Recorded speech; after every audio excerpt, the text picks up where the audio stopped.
serious.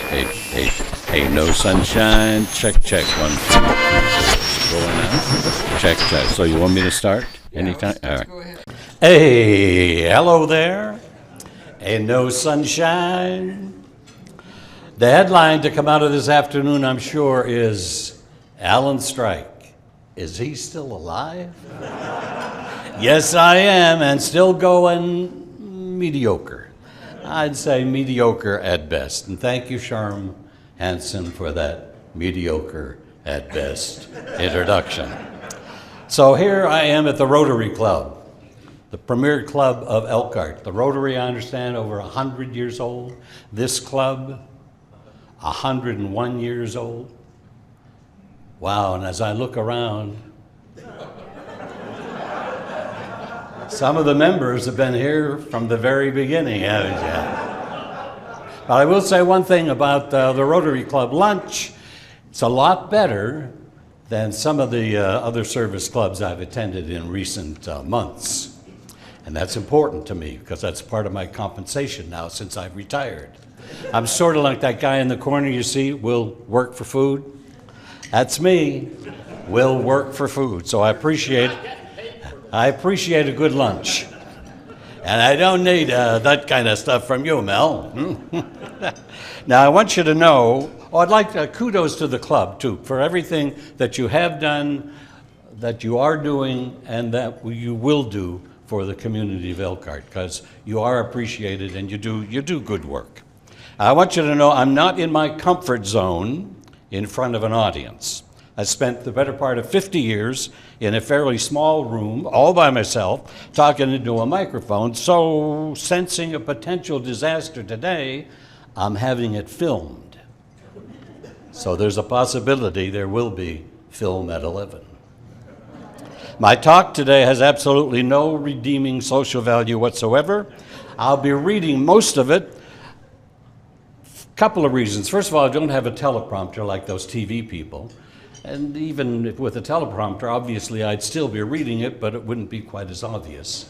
And the second reason, if I tried to ad-lib this talk, well, none of us have that kind of time. Couple of PG words, nothing you haven't heard before. One of those words wouldn't make it past the Broadcast Standard and Practices Division, but as I look around, I think you folks have probably heard much worse. Oh, and I also try to recreate a couple old radio commercials that include some of the original script. Hopefully you'll remember. If not, it will only be about a minute out of your day. I ran this presentation past an online critic who turned out to be a 400-pound fat guy in his underwear in his mom's basement somewhere in New Jersey. However, he did say I have a strong opening, strong closing. Unfortunately, his pizza arrived and he didn't get to critique what's in between. So with apologies to your president, Peter Norton, and your immediate past president, Ann McQuiston, here goes. The following Theater of the Mind program is brought to you live and in living color from the Matterhorn Conference Center in Elkhart, Indiana, where presently the Rotary Club of Elkhart is in session. This portion of our program is presented by Brill Cream. Brill Cream, a little dab will do ya. Brill Cream, you look so debonair. Men, beware. Use only one dab of Brill Cream. Just a little dab makes your hair look excitingly clean and disturbingly healthy. Use more only if you dare. I once knew a man, Peter Norton. He dared to use 2 dabs. And we're not quite sure whatever happened to Peter. Rumor has it he drifted from town to town, from one job to another, ended up in some service club somewhere in the Midwest. That's only a rumor, mind you, but I stray. Back to Brill Cream. Use more than 1 dab. Brill Cream refuses to be responsible. Don't end up like Peter Norton. Brill Cream, a little dab will do ya. Brill Cream, you look so debonair. Brill Cream, the gals will all pursue ya. They'll love to get their fingers in your hair. Brill Cream, available at any of your local Judd drugstores. Say the secret word, and Johnny Judd will give you a free pack of Luckies. We now return to our Theater of the Mind broadcast from the Elkhart Rotary Club. I was invited here today to talk about my career in local radio, and it'll only make sense if most of the crowd is from Elkhart or has lived in the Elkhart area for quite some time. If neither of that is true for you, you might as well go back to work now. Anybody leaving? Last chance. My name is Alan Strike. After high school, I attended NAOB, the National Academy of Broadcasting in Washington, D.C. Sounds more impressive than it really was. Then 6 years at WCED Radio Du Bois, near my hometown, followed by 44 years at WTRC Radio in Elkhart, for a grand total of 50 years in broadcasting. That's about it, everybody. Good night, everybody. Don't forget to tip your waitresses. That's old, I know, but so am I. I retired kind of fired, actually, from WTRC in the fall of 2009. My retirement joke, some of you may already have heard this, so humor me. Laugh again, please. You have to be a certain age to understand it, but again, looking around at this crowd, I don't think that's a problem. I used to be on radio. Now I'm on Medicare, Lipitor, and Metamucil. Excuse me. So 1965 was the year I came to Elkhart from Pennsylvania, start a new life and a new job. Do you remember 1965? Joan Rivers made her first appearance on The Tonight Show, starring Johnny Carson. Medicare, Senior Citizens Government Medical Assistance Program began. How many of you here today are on Medicare? Muhammad Ali was knocked out Sonny Liston in the first round in 1965. My Fair Lady won 8 Academy Awards. The British music invasion began with groups like the Beatles and Dave Clark 5. LBJ, Lyndon Baines Johnson, President of the United States. Matter of fact, he visits Elkhart County that year to observe the damage and destruction done by the Palm Sunday tornadoes. Yes, we all, or most of us, remember 1965. So with that background, and with very little fanfare, come to think of it, no fanfare, a young 25-year-old DJ with a flat-top crew cut, a wife, 2 very young kids, Beth and Scott, started spinning the platters at WTRC in the spring of 1965. 53 years ago, but who's counting? Oh, I just gave away my age, didn't I? 25 years old, 1965. Carry the 1, divide by 2, Damn, how old is he? I'm 78 and a half. You do that now. 78 and a half. Back then, WTRC was a big deal in our community. That was before cell phones and the internet, social media, everything else that makes our lives so much easier today, and in many ways more complicated. Back then, WTRC had an on-air staff of 6 DJs, 4 news people, with an equal number of support staff. And if it happened in Elkhart County, WTRC was there to cover it. And everybody knew that, and they tuned in to find out what happened. Things have changed. Now, one news person in one building somewhere can do news for 5, 6, 10 radio stations, and several DJs in, say, California can host a musical format for hundreds of radio stations across the United States. It's not as good because it ain't local, but it is what it is. Jack Laurie, a name you might remember, was the morning host when I came to town. I was given the 9 to 2 slot with a program already named Rhythm at Random. Wow, how original. Ed Hewitt hired me. He was the general manager, also a flustered DJ at heart. And to keep his fastball on the air, as Ed used to call it, he did a late afternoon record show from 5 to 6. He played what every other DJ played on the air, with one exception. Ed was a jazz fan, but WTRC didn't play any jazz music. We were an MOR station, middle-of-the-road music. Perry Como, Frank Sinatra, Ray Conniff Singers, the Ames Brothers, Percy Faith. That jogged a couple of memories in this room also, huh? But Ed, being the GM, did what GMs can do, made his own rule. His show ended at 6, And each night around 5:50, Ed had what he called the jazz corner. He played a favorite jazz record. Now, what most people didn't know was Ed put the needle down on the jazz cut, put on his coat and hat, got in his car, turned on the radio, and drove home listening to his favorite music, jazz. I did a number of air shifts over the years, and for a lot of those years I was the program director at the radio station, but I'm mostly known as the host of a daily telephone talk show, Sound Off, that aired from during the noon hour. Jack Laurie was the original host of Sound Off, but only hosted the program a few months when he left for a radio station near Chicago.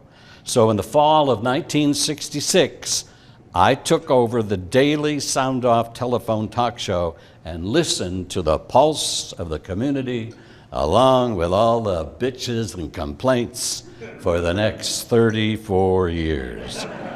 Oh my God. Couple of Sound Off stories later. We'll return to our Theater of the Mind broadcast from the Matterhorn after this message from our sponsor, Alka-Seltzer. Plop, plop, fizz, fizz, oh, what a relief it is. Friends, do some folks attending a Rotary Club meeting give you a headache? Look around, you know the people we're talking about. Does the name Sherm Hansen come to mind? Should a headache spoil an entire meeting? Are you still feeling a little miserable and upset? Well, it would have been wise to take Alka-Seltzer earlier in the day. Next time, don't wait. Take it right away. And remember, Alka-Seltzer is first aid for relief from headache. Alka-Seltzer is easy to take, pleasant tasting too. Here's all you do. Dissolve 1 or 2 Alka-Seltzer tablets in a glass of water, then drink it. Since Alka-Seltzer is a solution, when you take it, the pain-relieving analgesic is ready to go right to work. And say that fizz that creates thousands of tiny sparkling bubbles gives speed to Alka-Seltzer's relief-giving qualities. Yes, it gets there fast to give fast relief. So remember, friends, next time you're in a Rotary Club meeting and your stomach begins to churn and your head begins to throb, and sitting across the table from you is Sherm Hansen, reach for the relief in a glass.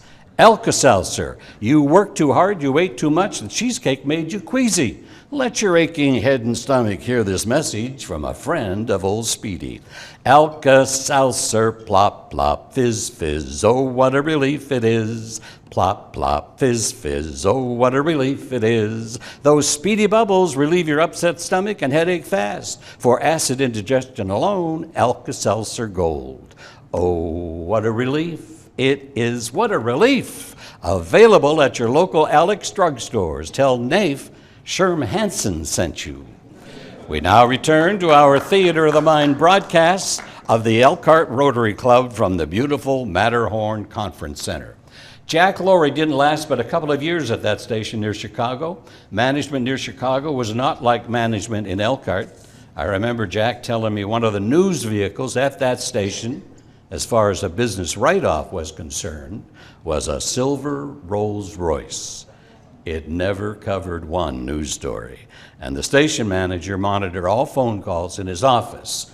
No, Chicago was not like Elkhart, so Jack came back as WTRC, WSJV-TV, Channel 28 sports director, because while Jack was gone, Ed Hewitt hired a new morning man, someone you might all remember, someone already did back there in the audience, Bill Darwin.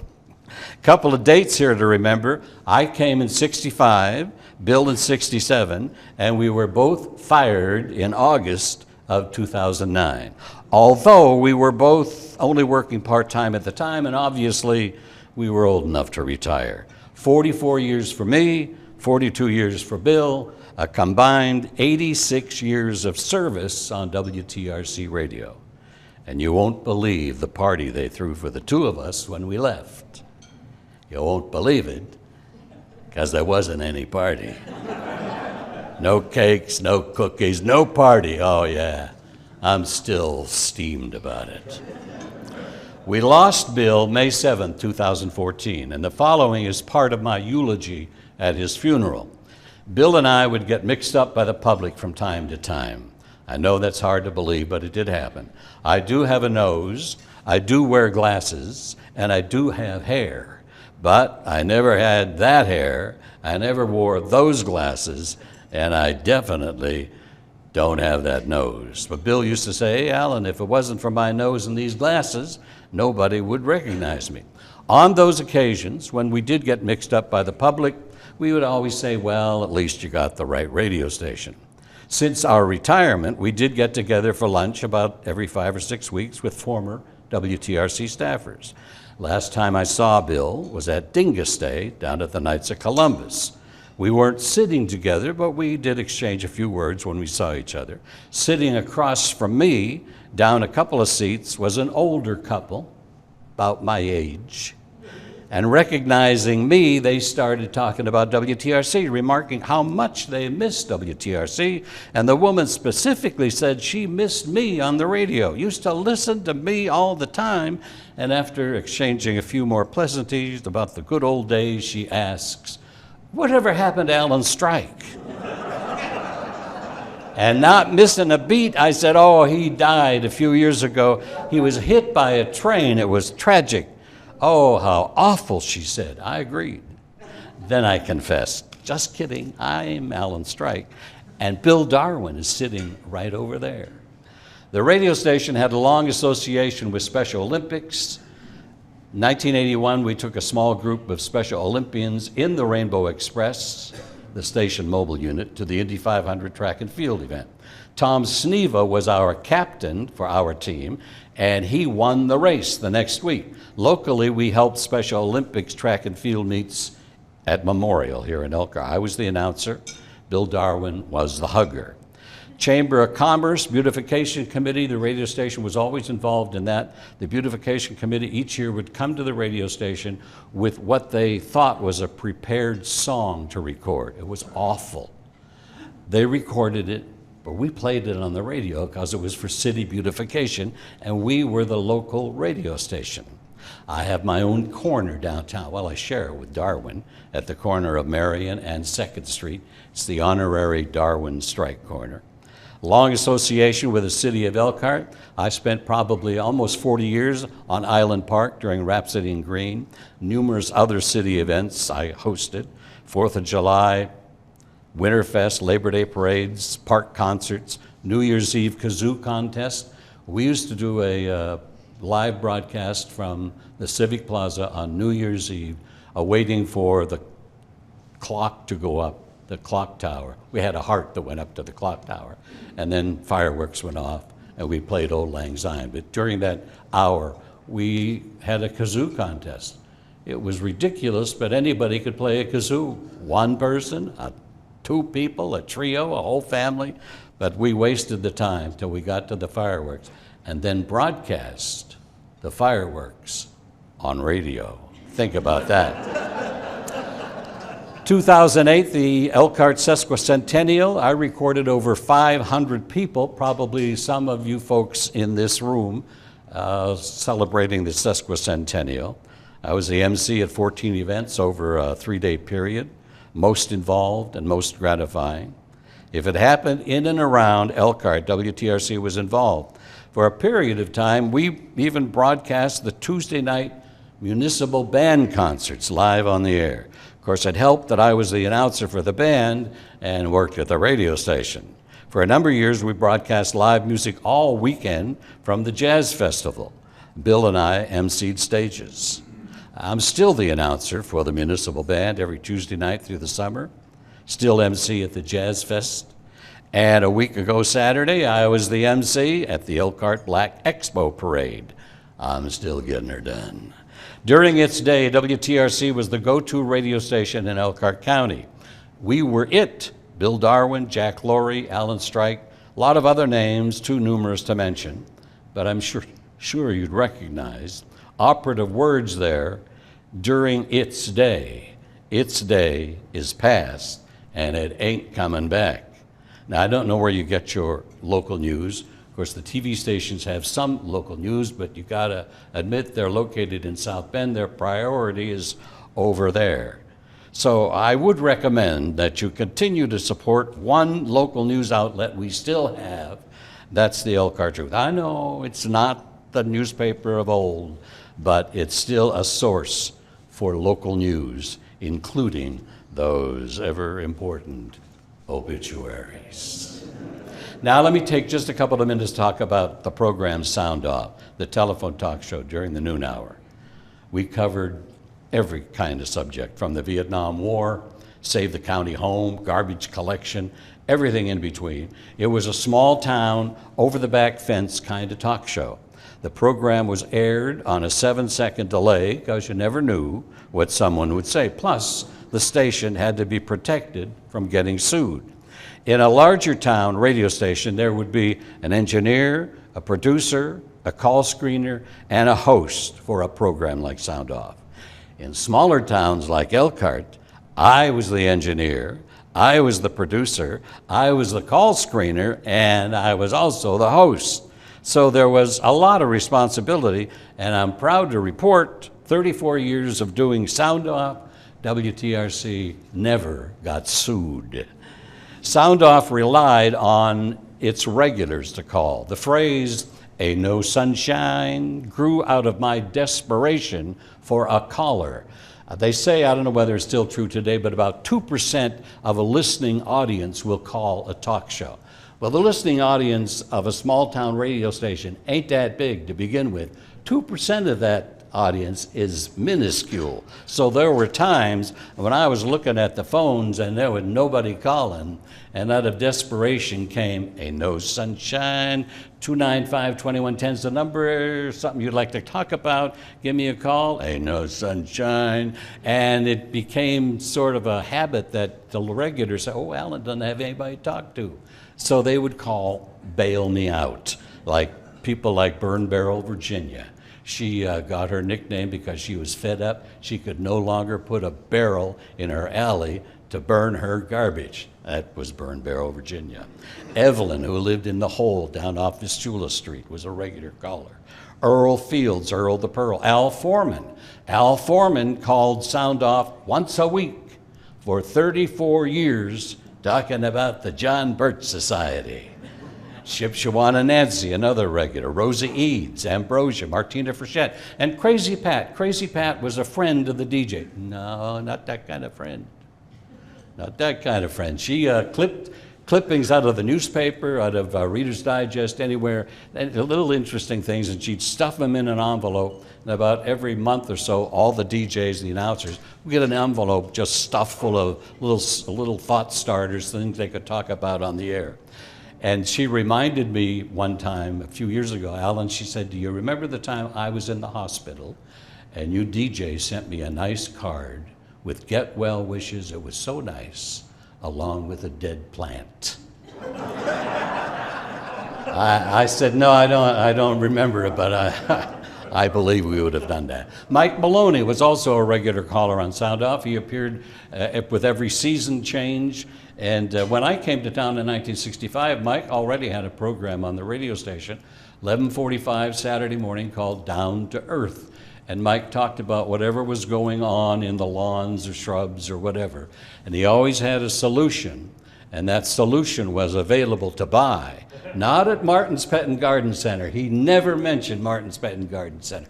He always said, well, you can get that at your favorite garden store. And we always kidded Mike when he was going to change the name from Martin's to your favorite garden store. Mike would take Jack Laurie and I golfing several times a year to the Elkona, also the Elks. We loved going to the Elks because about every fourth hole, Mike would say, do you want a beer? And he'd go in a garage and come out with 4 beers. And Mike always bought me a bottle of booze for Christmas until he quit drinking. Then it became a tray of cookies. Sophie Starzinski, many of you here remember Sophie Starzinski. She called every week. She sort of teetered on sanity and insanity. But she ended every call with, and may justice return to Elkhart. There was a guy by the name of Herb Reeves who was associated with the mobile homes who pestered me for a number of years to have a Sound Off picnic. So on the 20th anniversary, I said, all right. We had it over at McNaughton Park Pavilion, which seats 250, 300 people. We filled it. It was a sound-off, carry-in picnic. I didn't eat a lot. Anyway, we finished eating, and people got up, introduced themselves. And people got up, Burn Barrel. Oh God, that's Burn Barrel, Virginia, putting faces to names. I'm Earl the Pearl. Oh, that's Earl the Pearl. Or I'm just a listener. But we went up and down the seating arrangement until the last person said their name. And meanwhile, Sophie had come in the side door, went over, got something to eat, and sat down. And I said, wait. I said, no, we're not quite finished yet. One last person come in, would you identify yourself? And with that, the chair shot out, she stood up, and she was at full volume, putting the Jim Perrin Association and the Nazis and Auschwitz all in the same sentence. And I'm thinking, I don't know what I'm going to do. We don't have security. And it went on for probably 30, 40 seconds. And finally I said, oh, wait, just your name, what do you do? She stopped and said, Sophie Starzinski, practicing environmentalist. Sat down. That was it. Strange calls. Bill Van Patten called once from 13,000 feet over Kentucky. That's probably not that unusual today, but it was back then. Ship Shawana Nancy once called from an Amish graveyard. A lot of the Amish cemeteries have little shacks with phones in them. She called from there, said I'd been there sooner, Alan, but there were 3 buggies ahead of me. Kid calls, some legit, some crank. Kid called me one time and asked me what I thought about if I had been listening to Phil Donahue that morning. I said, no, I don't watch Phil Donahue in the morning. I'm on radio. Why? Well, we're talking about a cross-dresser was a guest. What did I think of that? And I'm thinking, what am I going to say? I don't want to talk about cross-dressing on the radio at this time of day with a kid. And it dawned on me, it was a school day. I said, wait. Why are you home? It's school day. Oh, he said, I got the diarrhea. Kid called me 3 times. First time, I said, hi, this is Sound Off. Is Jim there? I said, no, you have a wrong number. Now, I wasn't a young kid, so I couldn't tell. Second time, hi, this is Sound Off. A few calls later. Hi, this is Sound Off. Is Jim there? I said, no, I already told you got a wrong number. A few calls later, hi, this is Sound Off. Yeah, this is Jim. Any calls for me? Yeah, they faked you out. So I'll explain how I answered the phone. Since I'm all by myself in that control room, when there's a commercial on, I answer the phone, say, hi, this is Sound Off. Can we use your first name? If there's not a commercial on, I just take the call cold, not knowing who's going to be on the other end. But when there's a commercial on, I say, hi, this is Sound Off. Can I use your first name? They usually tell me, and I ask, what are we going to talk about? And this one instance, what the gentleman wanted to talk about was very libelous. Obviously could get the station in a lot of trouble. And I said, no. I said, you can't put that on the air. He said, well, why not? I know it's true. Now, understand, this is off the air. I said, well, you may think it's true. I don't know it's true. I'm not going to let you on the air. Well, I want to be on the air. I said, look, I tried to think of the most outrageous example. I said, it would be like me getting on the air and accusing you of child molestation. Oh, no. He said, they couldn't prove that. They never did. I was acquitted.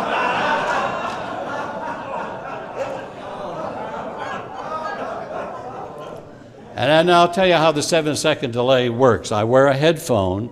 In one ear, well, during the program, both ears are real time, what we're doing. I don't think of it being in delay. But if somebody says something I need to cut, I throw a switch which separates the headphones. What's really happening real time is in this ear, and what's happening 7 seconds later is in this ear. It sounds a little complicated, but it was really just reaction time. So we were talking on the air, and I don't remember the specifics, but whatever the subject was, the guy who brought it up, some people were very sympathetic of his cause. Other people, not so much. And it went back and forth, back and forth. I go to commercial, and during the commercial, I take a call. I say, hi, this is Sound Off. Can we use your first name? He said, yeah, this is Ted over at St. Vincent's. What do you want to talk about, Ted? Well, I'd like to add to what what y'all been discussing. And I'm thinking, okay. And I'm thinking, great. Here's a member of the clergy. We're going to have a professional opinion now. We'll get it done. Commercials are over. I go back on the air and sound off. Ted, you're on. What do you want to discuss? And Ted says, well, I'd like to add to what you all have been talking about. I said, fine. I said, we'd love to know what you think about it. He said, well, I'll tell you what I think, Alan. I think the son of a bitch is nuts. Obviously, it wasn't Father Ted at St. Vincent's. Must have been Maintenance Ted at St. Vincent's.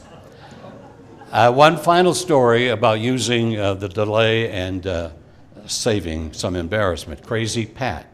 She wasn't all that crazy. Her husband ran a welding shop. They were salt of the earth people. But she would call every week about various subjects. And I sort of got to know her when I ran into her on the street or somewhere.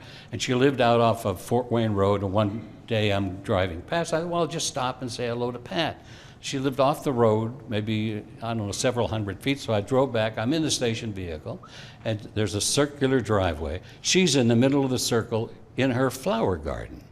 And so I just stopped. Pat, how you doing? We had a nice conversation for just a few minutes. And I left, and that was it. Next week on the air, when Pat calls, she and I were talking about whatever she wanted to talk about. And then just as she's about to hang up, I said, oh, Pat, so it was nice to see you last week. Yeah, she said, you jerk. I said, what do you mean, you jerk? She said, you come to my house unannounced. I'm sitting in my flower garden. Hair's a mess, no makeup, wearing sweatpants, sweatshirt, no bra. My tits are hanging down to my knees. I got 7 seconds.